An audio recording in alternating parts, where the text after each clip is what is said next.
জীবনে কখনো ভাবো না তুমি পারবে না, কারণ কেহই শুরুতে পারতো না। যাদের সাফল্য দেখে তুমি হতাশ হও, তারাও একদিন ঠিক তোমার মতো হাল ছেড়ে দিতে চেয়েছিল, কিন্তু তারা দেয়নি। এই না ছাড়া মনোভাবটাই মানুষকে জিরো থেকে হিরো বানায়। তোমার স্বপ্ন যদি সবার মতো হতো, তাহলে সেটা কখনোই তোমার হতো না। তুমি আলাদা, তোমার স্বপ্ন আলাদা। আর তুমি যদি আজই শুরু করো, তাহলে আগামীকাল বদলাতে সময় লাগবে না।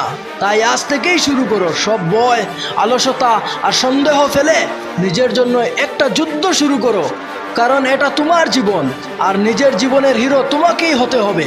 তুমি হয়তো বারবার হেরে গেছো, কিন্তু হেরে যাওয়াটা শেষ না। হেরে থেকেই গেলে তবে সেটা শেষ। আজ যদি একটু চেষ্টা করো, কাল সেটা হবে তোমার জয়ের প্রথম পদক্ষেপ। তাই দেরি করো না, এক্ষুনি শুরু করো।